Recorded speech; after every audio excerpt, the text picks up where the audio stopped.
lucha con firmeza para conservarla.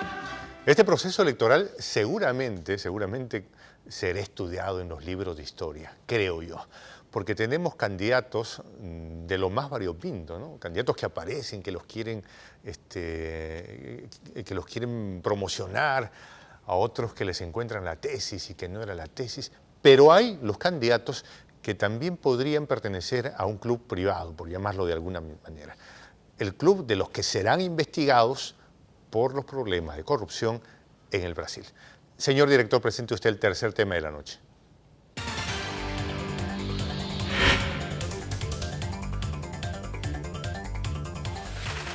Los candidatos de Lava Jato, ¿sí? En Brasil se está investigando al expresidente Lula. Estamos acompañados esta noche de Roberto Rojas, analista político. Nos acompaña Carlos Santander, profesor de Ciencias Sociales, también analista político, y Marco Lajara, también analista político. Caballero, buenas noches. Gracias por acompañarnos. ¿Hay o no caballero de Lava Jato? Bueno, la pregunta creo que es cae por su propio peso. Carlos, por favor. Bueno, para comprender rápidamente la cuestión de la operación Lava Jato, tiene que referirse en primer lugar a toda una operación de corrupción que fue promovida por los empresarios de la construcción, ¿cierto?, en Brasil, buscando crear un cartel, ¿cierto?, para beneficiarse en licitaciones públicas y, claro, también en una serie de otras licitaciones en empresas estatales. Entonces, ¿qué sucede? Los empresarios buscaban, les daban coimas a los políticos, buscaban influenciar, el poder político influenciar en las empresas estatales, colocar a sus cuadros, y eso justamente generaba pues una situación de corrupción, ¿no? Estamos solo en la parte del intro, por llamarlo de alguna manera, por favor. Sí, bueno, pero lo que queda después de saber estos antecedentes es el papelón que viene haciendo el Perú y lo importante de la intervención en la justicia en Brasil. Mientras que en Brasil el señor Odebrecht ya está, digamos, en la cárcel, se le está ya, digamos, con prontitud, se está determinando, identificando los delitos que se han cometido, o el asesor de Lula da Silva ya también está preso. En el Perú todavía seguimos jugando a la investigación. Primero, con un presidente de la comisión como Juan Pari, que no tiene ni la más mínima idea de lo que es una investigación seria. El señor es uno de los congresistas de media tabla para abajo, porque no ha mostrado mayor, digamos, capacidad para enfrentar estos casos. Y ojalá que no se convierta en un circo esta investigación. Marco Lajara. A ver, a mí lo que me llama la atención es la cifra, la cantidad. Esa cantidad que muchos no sabemos ni siquiera de qué estamos hablando, si de carreteras, si estamos hablando de puentes, túneles, irrigaciones, porque son cifras de 4.000 millones de dólares que yo, la verdad, honestamente no sé hacia dónde podemos estar mirando. Un coliseo cerrado en Ancash costó 30 millones de dólares. No sé si la cifra a mucha gente la espanta, a mucha gente también le quita. Y la cantidad es tan grande que simplemente importancia, indiferencia, o sea, ¿no? es una cifra que no la parecía logran más dimensionar. un negocio cerrado que un coliseo cerrado. Sí, ¿no? Porque era entre la gente. Es complicado que la gente, que el común denominador pueda entender la magnitud de lo que estamos hablando. Por eso es que muchas veces, y en esta campaña electoral, no se está tocando el tema con la seriedad que debería, porque evidentemente hay gente involucrada. ¿Quiénes son los involucrados? La pregunta. ¿Hay o no candidatos de Lava Jato? ¿Quiénes serían? A ver, ahí claro, estamos haciendo referencia, ¿no?, a Alan García Toledo y están involucrándose también a PPK.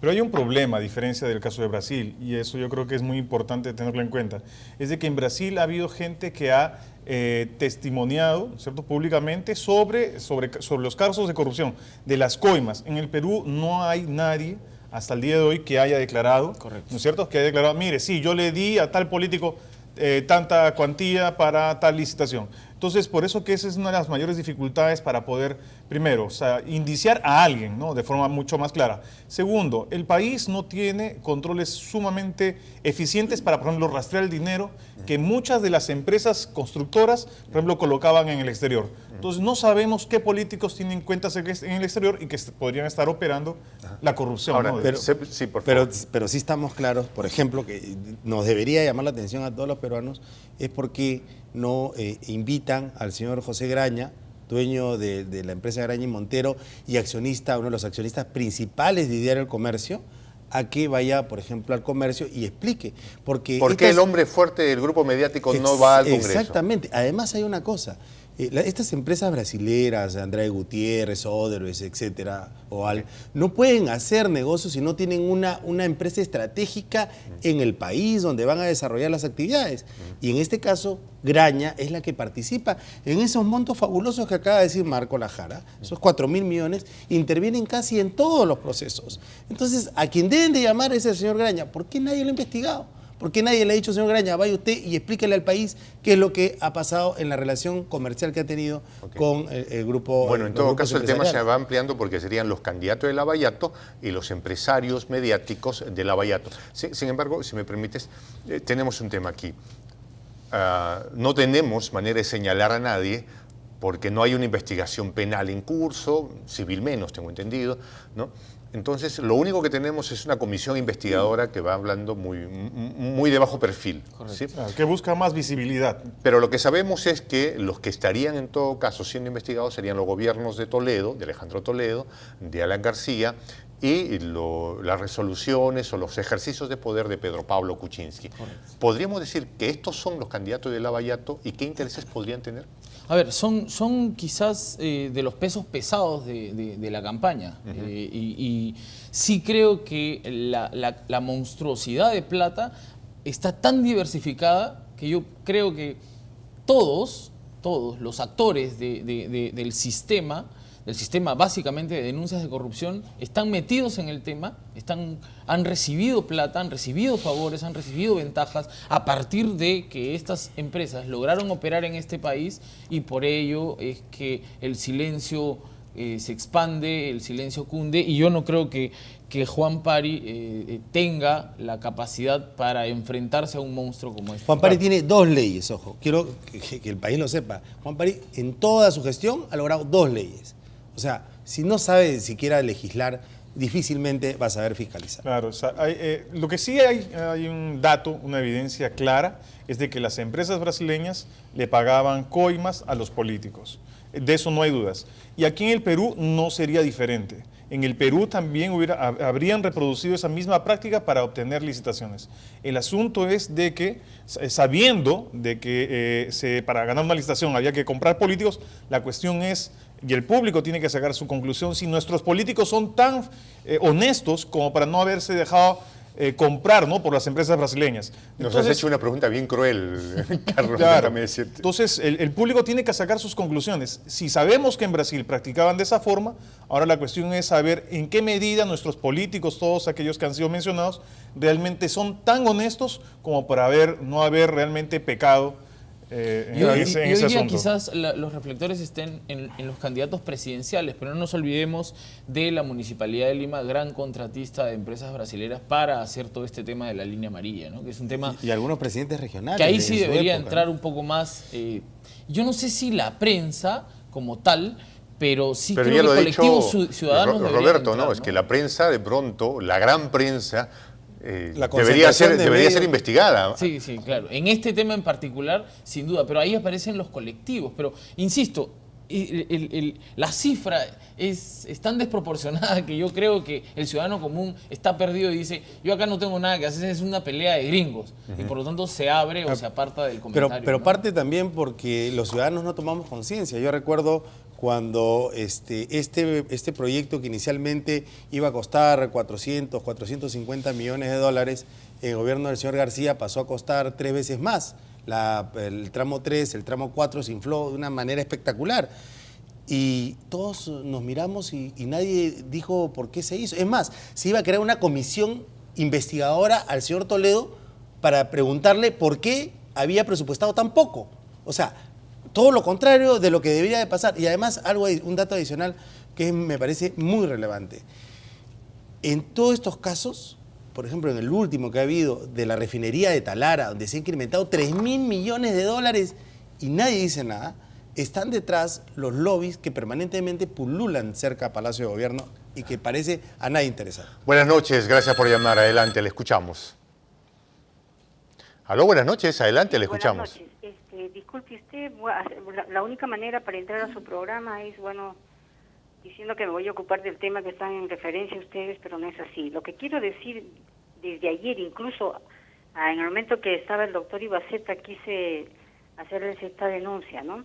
Ya que ustedes están dedicados a decir siempre la verdad, ¿no? A atacar siempre lo deshonesto, y entonces yo quiero denunciar en el programa del programa que ustedes tienen Boca a Boca, el día lunes creo, el señor invitó al señor Augusto Rey, regidor de la Municipalidad de Lima, ¿no? Y del partido de Verónica, para hacer una denuncia, creo, lo cual ha sido una reverenda mentira, porque según él dice que el hijo del doctor Vladimir Paz de Navarra lo había increpado a golpes, ¿no? Lo retó a golpes. Miren, A raíz de que el doctor Vladimir Paz de Navarra, en el programa del Canal 4, el Cuarto Poder, ustedes pueden entrar a Cuarto Poder el día domingo para que ustedes vean más o menos mi cómo estimada han sucedido los señora, hechos. nosotros muy agradecidos que usted nos haya llamado.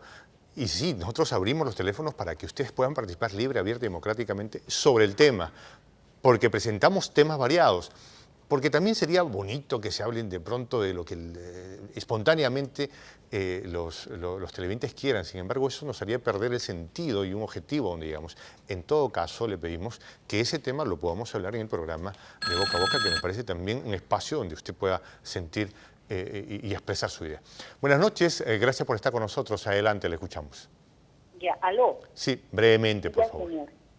Ya, brevemente. Ya, lo que tengo que decir es que acá se habla de los candidatos de Lavallato. Se habla de licitaciones. Para mí, señor periodista, para mí estos hechos es como escuchar a un gobierno, quizás de otro país, que dice, yo no cometí un delito, como aquí también los gobiernos nunca admiten una responsabilidad ni tenemos autoridad. Además, en el caso de la mochila, no se dijo de millones que se levantaron en la mochila, sino simplemente Keiko dijo, no queramos que nuestros hijos carguen con la mochila. Ok, muchas gracias. Aló, buenas noches, adelante, le escuchamos. Mucho gusto, buenas noches. Sí, adelante, por favor. Quería hablar sobre la candidata, la señora Keiko. Yo digo, a veces me da risa y me da vergüenza escuchar el nombre y que está en el primer lugar. ¿Qué puede aportar esa señora a favor de nuestro país? Ellos mismos lo destruyeron. ¿Qué van a aportar ellos? Ok, muchas gracias, muchas gracias. Bueno, candidatos de Lavallato, la señora decía, bueno, esto es casi una realidad fuera de lo que está con nosotros, nuestro contacto. Carlos. Mira, hay una situación muy sui generis ya en cuanto a la reacción de los políticos, ¿no? Que han sido mencionados. Algunos se han molestado por cuenta de que los han vinculado, los están involucrando. Yo creo que nadie se debe de molestar. Porque, ¿qué sucede? Si uno está en el servicio público, uno tiene que actuar con la mayor transparencia. Es más, creo yo que un proyecto de ley en el Congreso debería ser aprobado, asociado, para que todos aquellos funcionarios que ocupen cargos altos inmediatamente tengan su secreto bancario levantado. Pedro Pablo Kuczynski, por ejemplo, que está siendo investigado. A la primera no fue, estuvo muy indignado.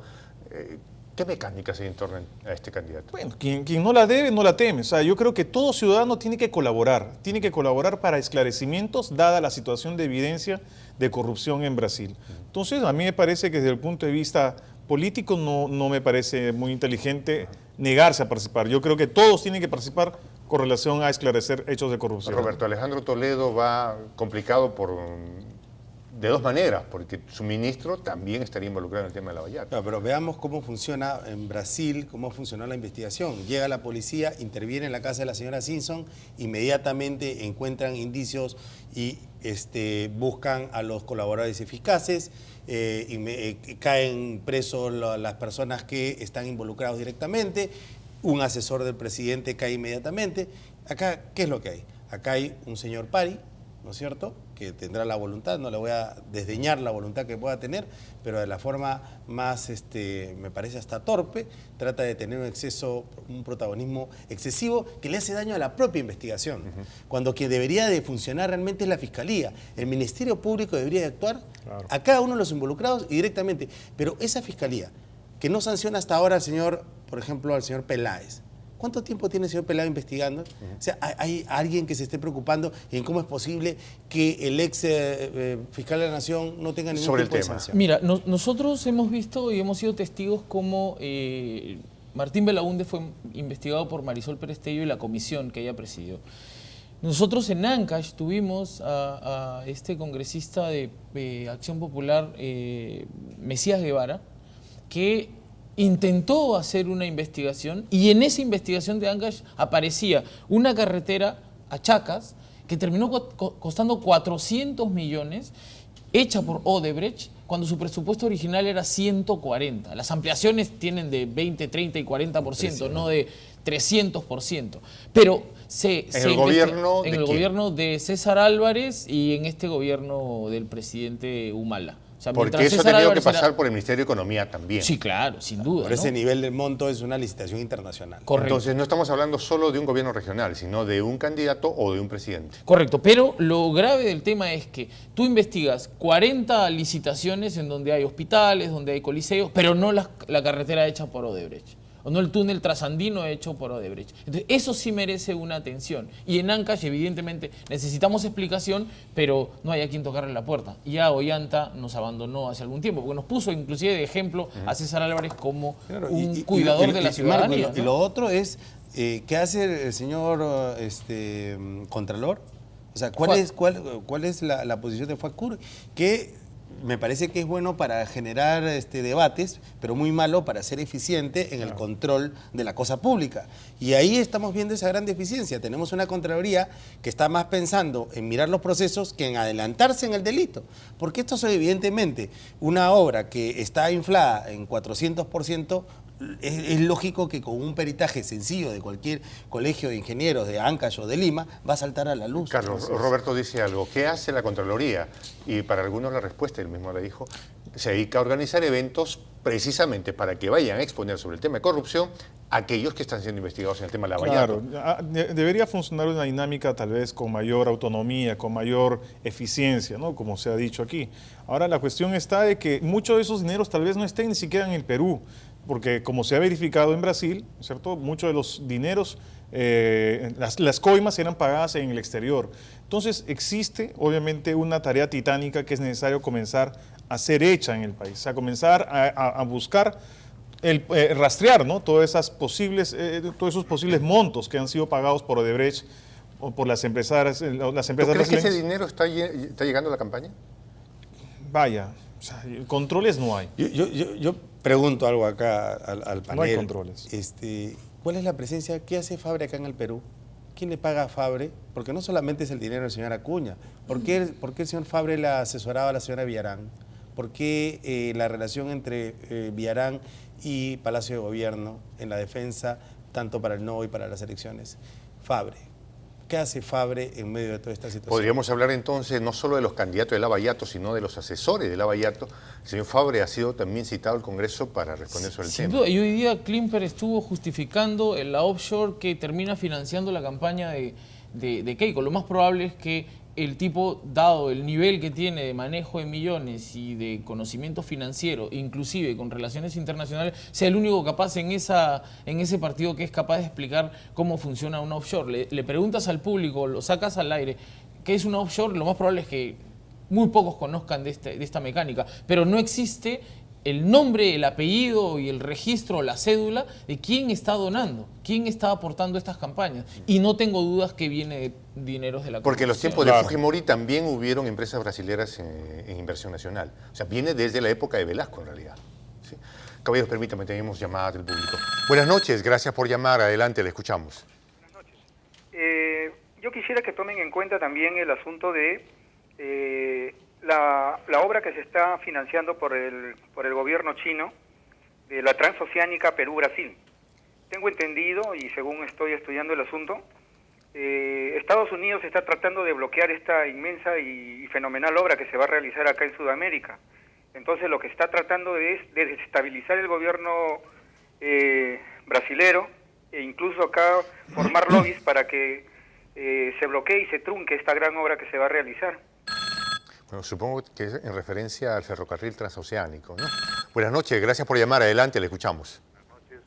Me parece que los panelistas y ustedes se han olvidado de que el caso Lavallato también influencia y toca muy fuertemente a este gobierno. Estamos hablando del consorcio gasoducto andino, que fue justamente ganado por el consorcio, integrado por una empresa española y también por Odebrecht.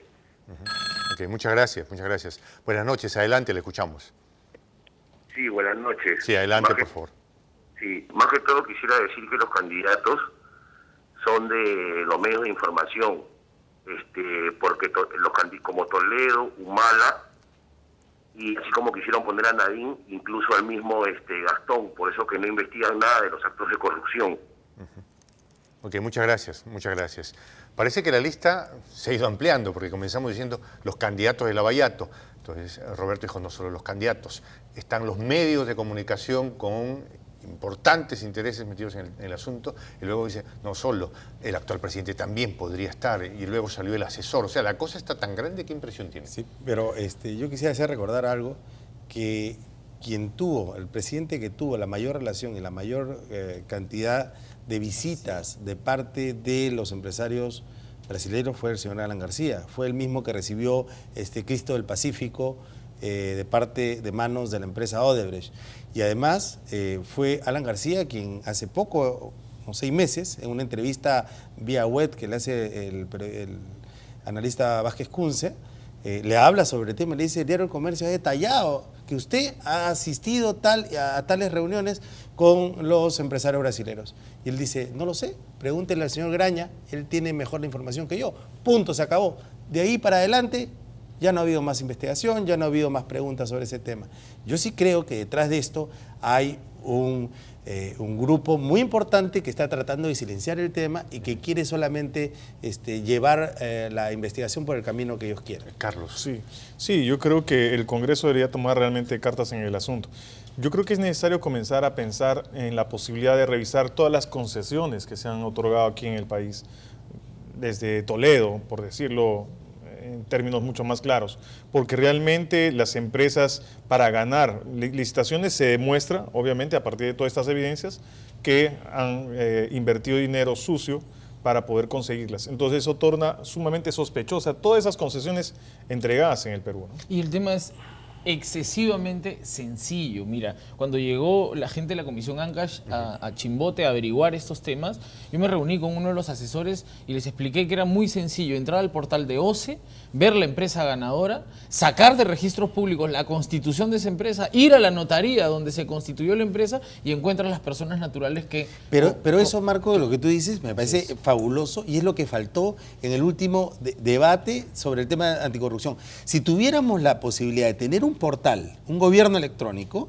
ese ciudadano no tendría que ir a los registros públicos. Lo que tendría que hacer es simplemente en línea, debería de ver quiénes son los postores, cuántos son los montos, quiénes son los socios, hace cuánto tiempo se creó la empresa, quiénes son los consorcios, y eso sería más fácil. La lucha contra la corrupción no pasa por seguir creando SARes anticorrupción, ni mucho menos. Necesitamos empoderar al ciudadano, Marco. Lo sorprendente de esto es que este asesor se sorprendió con esta lógica de la que yo le hablaba, con esta sencilla lógica que desde mi punto de vista no es un tema legal, es un tema de sentido común, y poder determinar quiénes estaban metidos en el tema, ejercer un poco de presión porque son ciudadanos muy sencillos y muy humildes que son testaferros para el tema. Claro. Se constituye esta empresa y es la que se consorcia con Odebrecht para poder aplicar a las grandes licitaciones y recibir los grandes favores, ¿no? Conclusión en 5 segundos, por favor, de la manera más breve.